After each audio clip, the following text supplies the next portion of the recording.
أعوذ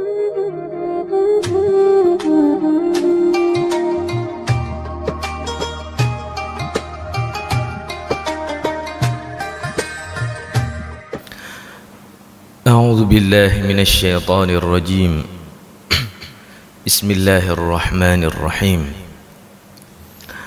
وصلى الله على سيدنا محمد وعلى آله وصحبه وسلم طبتم وطاب ممشاكم وتبوأتم من الجنة منزلا السلام عليكم ورحمة الله وبركاته. Alhamdulillah wassalatu wassalamu ala rasulillah wa ba'da. Allahumma allimna ma yanfa'una wanfa'na bima 'allamtana wazidna ilma.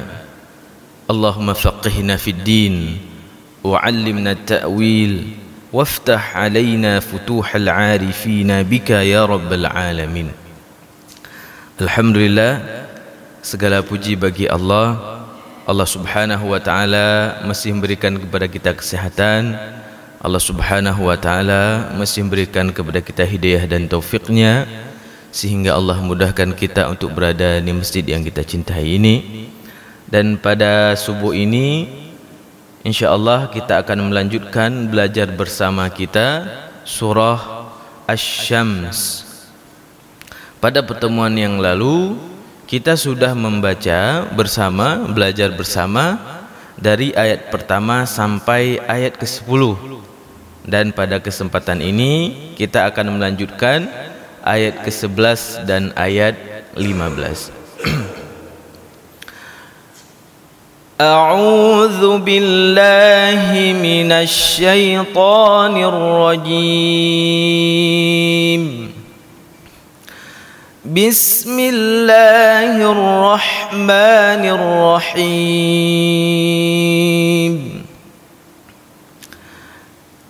Kadzabat Thamud biṭaghwaha idh ba'atha ashqaha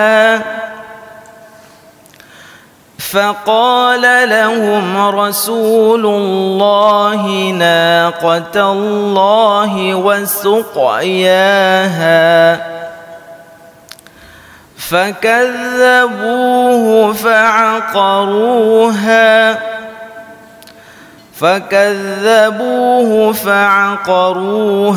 فدمدم عليهم ربهم بذنبهم فسواها ولا يخاف عقباها. Baik, seperti yang kita sampaikan pada pertemuan sebelumnya, bahwasanya di penghujung dari setiap ayat ini adalah huruf ha besar, maka harus menjadi perhatian bagi kita.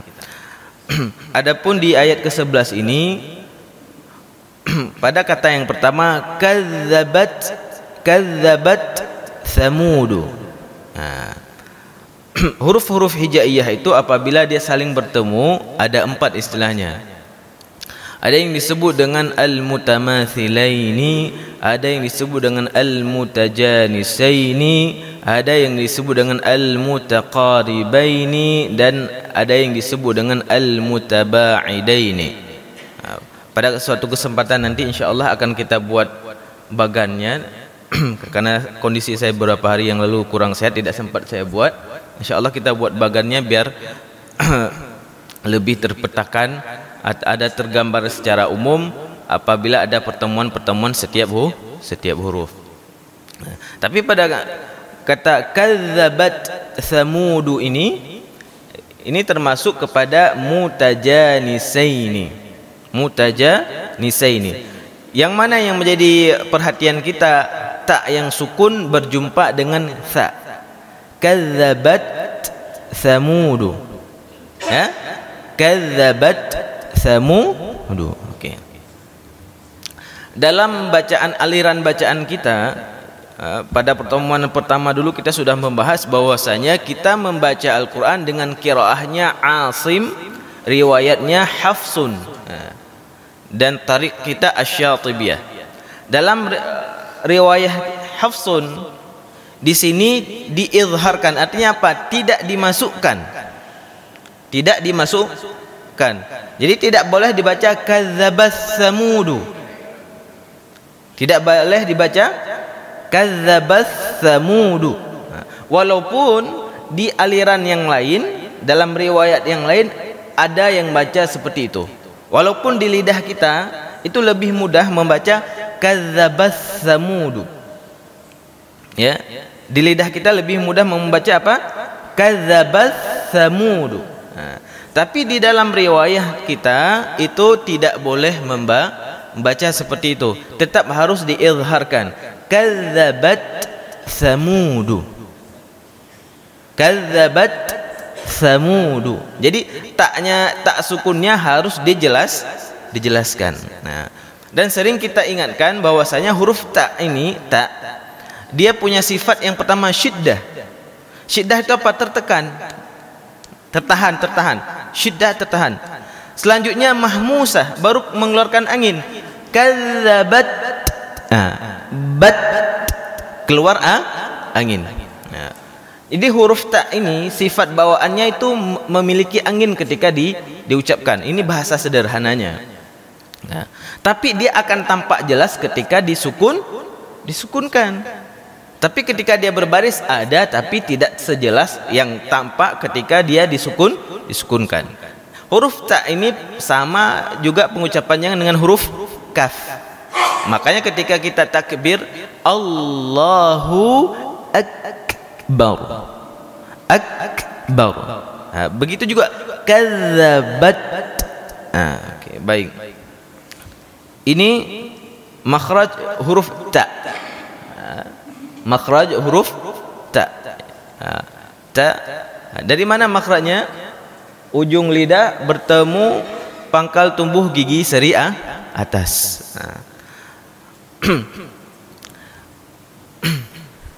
Dia ta, kadzabat Tsamudu. Makanya di sini dibaca apa?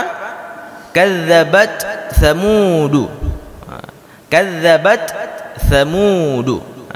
Maka tidak boleh dibaca dengan membaca kadzabat Tsamudu. Ini harus dipahami. Jadi ada 4, ada mutamatsilain, ada mutajanisain, dan ada mutaqaribain, dan ada mutabaidain. Oke, baik, kita lanjutkan. Kadzabat Tsamudu bitaghwaha. Ketika membaca bitaghwaha ini harus diperhatikan bahwasanya huruf ba di sini itu dibaca tipis. Emang huruf yang selalu dibaca tipis.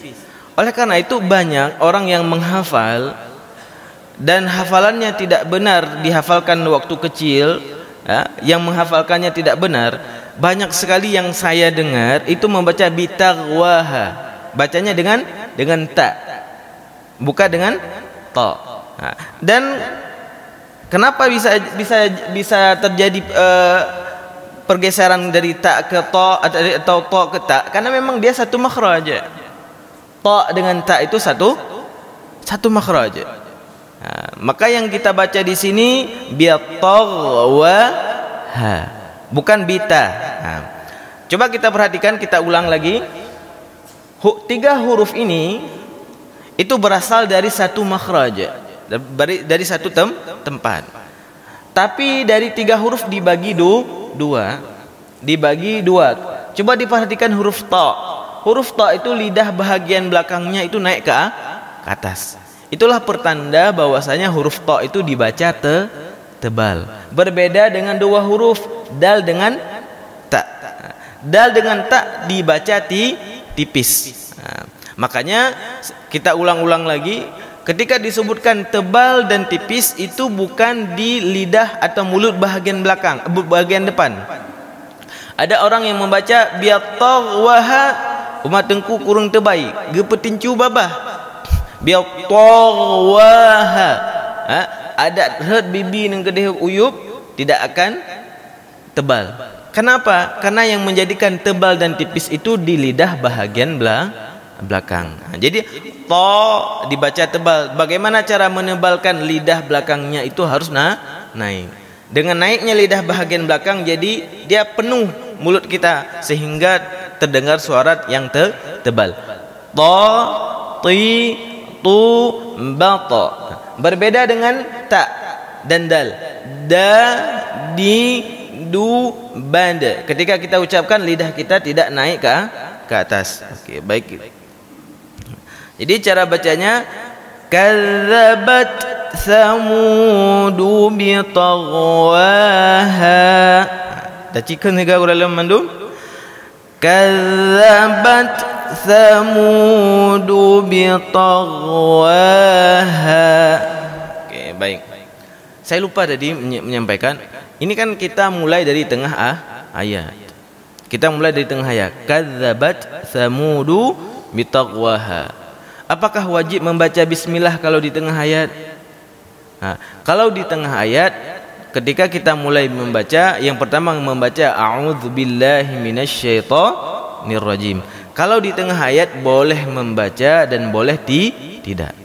Seandainya hanya untuk urang gejak agak semua buat kena kan, dia baca a'udzubillahi minasyaitonir rajim. Kadzabat samudu bi taghwaha. Wahabi. Baik kitanya baca Wahabi ke urang atau nya Syiah atau aliran lain. Enggak. Kalau di tengah boleh membaca, boleh tidak. Ya. Urang baca, alhamdulillah hana baca juga tidak masalah. Tapi kalau di awal harus dibaca. Harus dibaca. Misalkan kita mulai dari wasyamsi wadhuhaha, a'udzu billahi minasyaitonir rajim, bismillahirrahmanirrahim, wasyamsi wadhuhaha. Ya. Saya teringat dulu ketika belajar dengan guru saya, beliau itu mazhabnya Malik. Malik. Ketika saya baca awal-awal surah ini, kadang-kadang lupa baca bismillah, itu diketok kepala saya. Anta Syafi'i. Kamu mazhab Syafi'i tapi enggak baca bismillah di awal surat ini, katanya. Walaupun saya bukan berbicara mazhab fikih, tapi beliau candain saya. Karena di dalam aliran kita baca Al-Quran, membaca bismillah dari setiap awal surat. Seperti itu. Baik. Ayat selanjutnya, idzim ba'atsa ashqaha. Idzim ba'atsa. Di sini harus diperhatikan adalah huruf dzal. Huruf dzal. Dzal. Huruf dzal satu tempat dengan keluar dengan sa tadi. Lidah kita berarti harus keluar. Idzim ba'atsa. Jangan dibaca izim. Kalau izim itu di belakang, ra yang bertitik. Berarti di sini idzim, idzim, lidah kita harus melewati gigi sehari.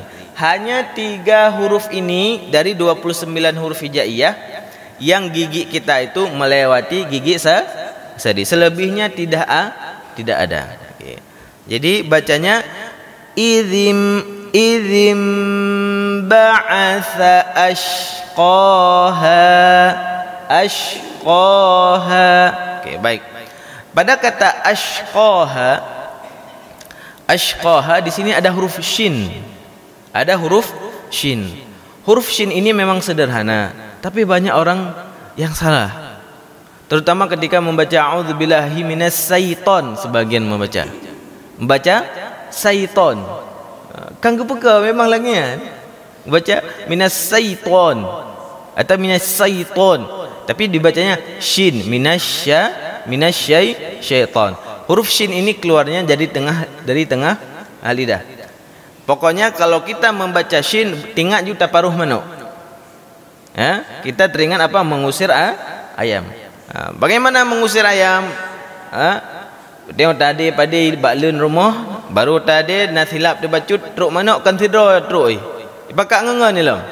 Menandakan seperti itulah harus tegas. Makanya bacanya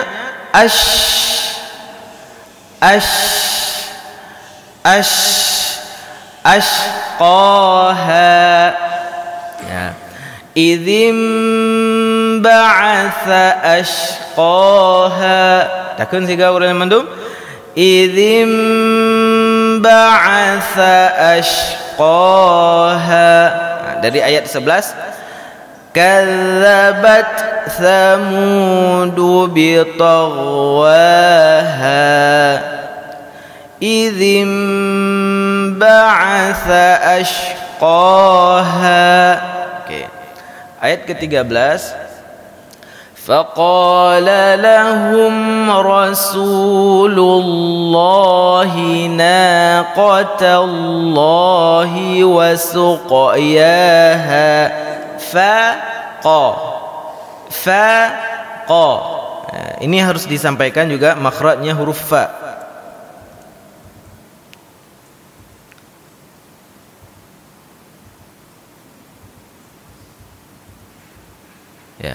Ini makhraj huruf fa.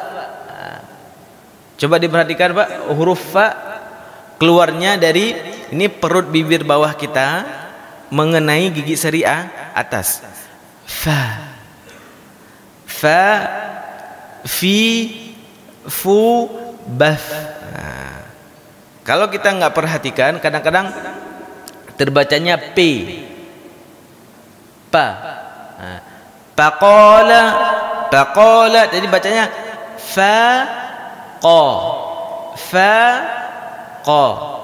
la. Dan pada kata faqala, mulut kita itu tiga-tiga terbuka. Kadang keluar bunyi yang tidak sempurna. Kenapa? Mulut kita tidak terbuka dengan benar. Faqala tidak benar. Faqala. Karena huruf hijaiyah apabila berbaris atas atau berharokah fathah maka dibuka mulutnya harus terbuka. Makanya di sini dibaca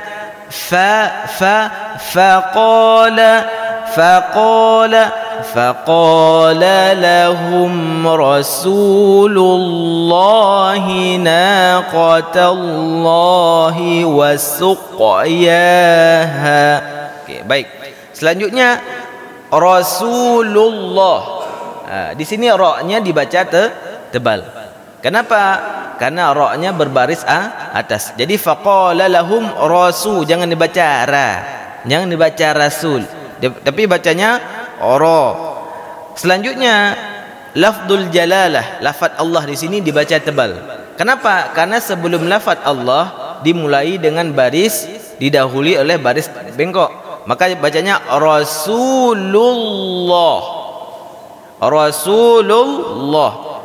Dibaca tebal. Selanjutnya di sini naqatallahi wa suqyaha. Ketika membaca naqata, tak marbutah di sini atau tak bohlanggoi kan? Tak marbutah ini kalau dia berbaris dibaca tak. Tapi kalau misalnya disukunkan, dia dibaca hak besar. Misalkan ada yang berhenti, faqala lahum rasulullahi naqatah. Huruf gepiuh kadang. Maka berhentinya di situ menjadi huruf hak besar. Tapi karena kita sambung di sini dan lebih baik memang harus disambung, maka dibaca dengan huruf ta. Naqatallahi wasuqyaha. Ini penting diperhatikan pada kata wasuqyaha. Ketika membaca suqyaha, di sini ada qaf, qaf yang sukun, dan qaf ini ada sifatnya qalqalah, suqa. Jadi ketika kita baca sin, mulut kita monyong. Kenapa? Karena baris bengkok, su. Tapi begitu kita baca huruf qaf, dia balik, suqa. Mulut kita harus seperti itu. Kalau tidak, dia akan bercampur dengan baris di depannya. Karena setelah huruf qaf itu baris ya. Kalau kita tidak membalikkan suqa, maka akan tercampur dari suqaya, suqayaha. Bercampur huruf qaf di situ yang sejatinya dia sukun akan berbaris atas. Makanya bagaimana cara bacanya? Suqyaha. Menyongkan dulu, tarik, baru dibuka. Suqyaha. Oke.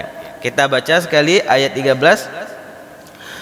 Faqala lahum Rasulullahi naqatallahi wa suqyaha. Oke, baik. Ayat ke-14, fakadzabu. Kita berjumpa lagi dengan huruf dzal. Fakadzabu, lidah kita harus melewati gigi seri dan jangan tersangkut. Huruf dzal ini diantara sifatnya rakhawah. Jangan waktu dibaca fakadzabu itu tersangkut. Tapi huruf dzal itu harus mengalir, berjalan. Fakadzabu fakadzabuhu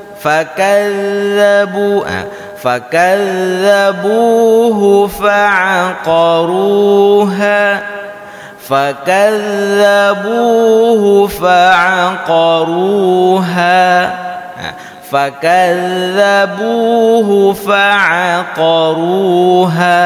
Oke, baik. Selanjutnya ketika membaca fa'aqaruha. Ini terbiasa kadang kita ketika membaca huruf ain, urang tanya Aceh sebagai in gote baca meklok dah. Fa'a. Ada gede bak pepah inyan. Padahal ain itu dibaca dengan mudah. Ain itu keluar dari tengah tenggorokan. Mudah bacaannya. Fa'aqaruha. Jangan dibaca fa'aqaru meklok gede. Gede pada timang. Jadi mudah. Fa'aqaruha. Jadi fakadzabuhu fa'aqaruha fadamdama alaihim rabbuhum bidzambihim fasawwaha. Di sini yang lama sedikit nanti bidzambihim rabbuhum fadamdama alaihim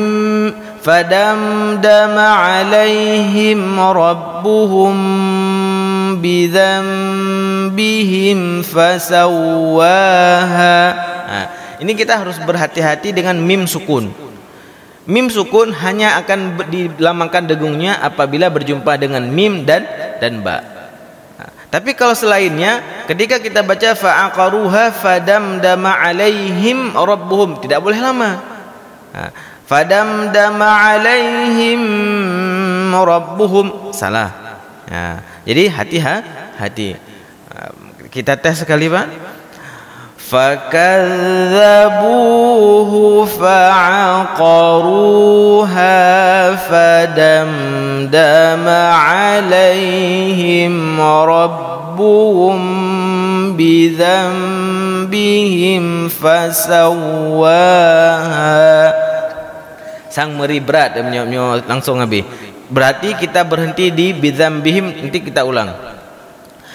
Fakadzabuhu fa'aqaruha fadamdama alaihim rabbuhum bidzambihim. Ulang. Fadamdama alaihim rabbuhum bidzambihim fasawwaha. Okey. Ayat terakhir wala. Dan ini harus dipertegas. Waw dan la itu tipis. Jangan dibaca wala. Wala. Huruf waw, apapun barisnya, mulut kita tetap monyong. Kenapa? Karena memang makhrajnya seperti itu. Makhraj huruf waw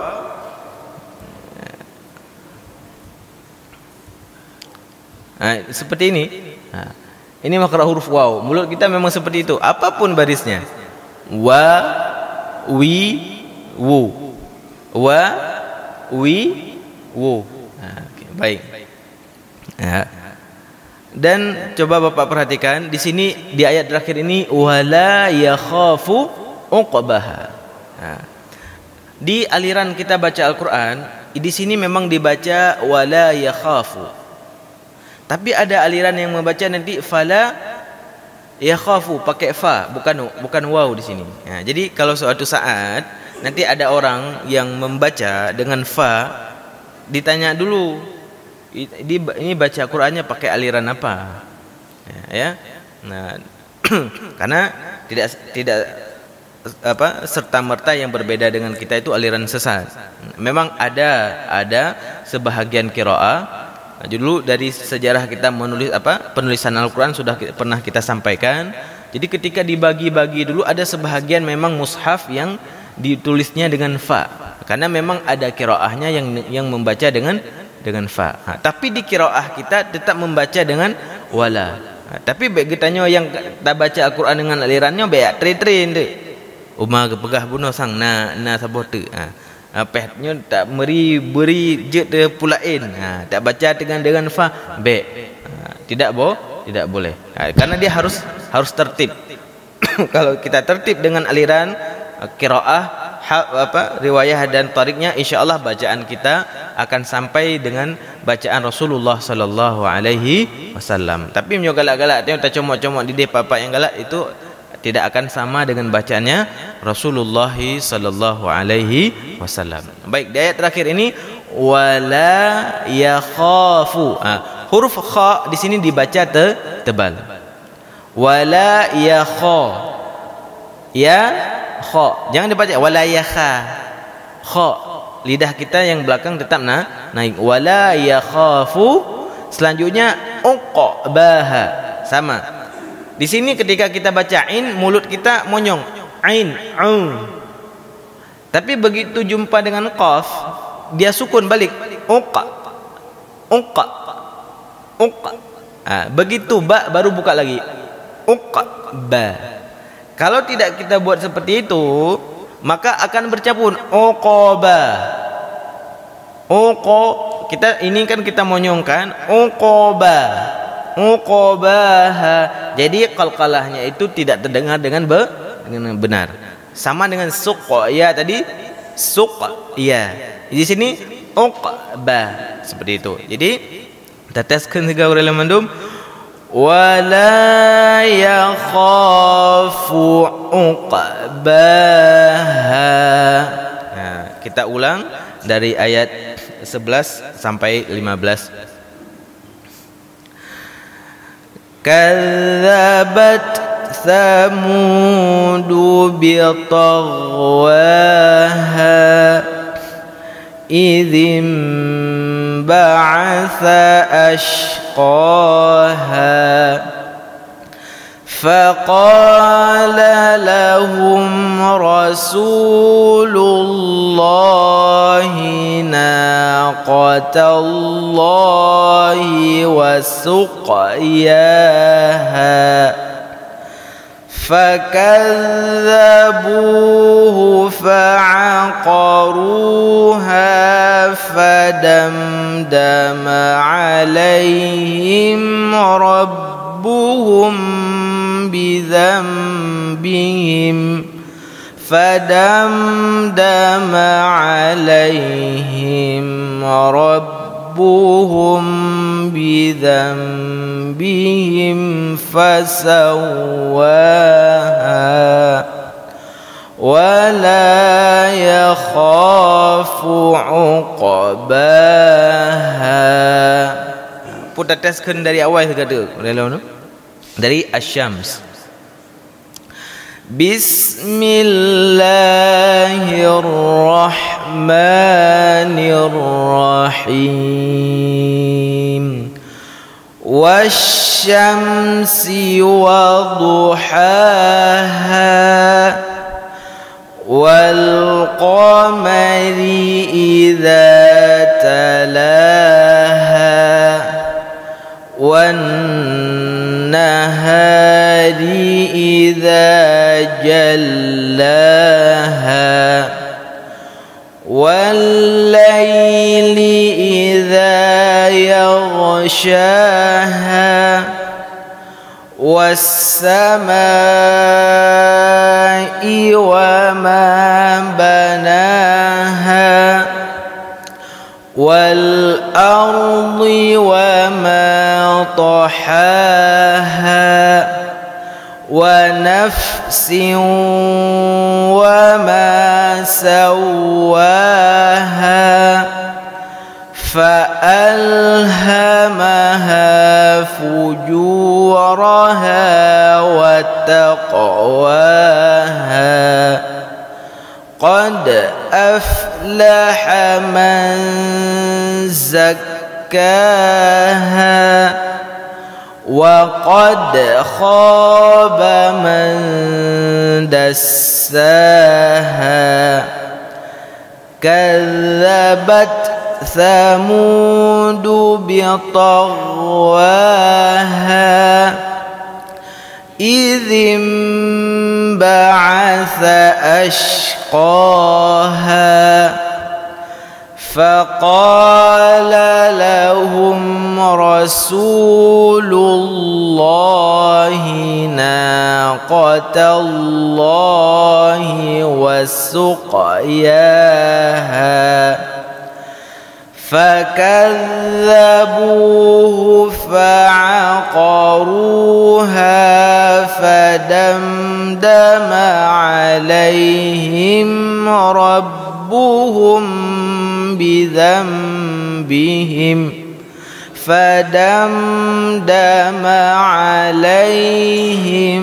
ربهم بذنبهم فسواها ولا يخاف عقباها صدق الله العظيم.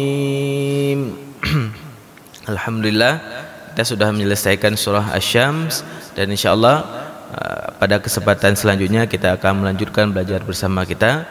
Mudah-mudahan apa yang kita pelajari pada subuh ini ada manfaatnya bagi kita pribadi, dan dengan semakin bertambahnya ilmu pengetahuan kita, semakin baik hubungan kita dengan Allah dan semakin baik pandangan kita sesama manusia. Subhanakallahumma wa bihamdika asyhadu an la ilaha illa anta astaghfiruka wa atubu ilaik. Assalamualaikum warahmatullahi wabarakatuh.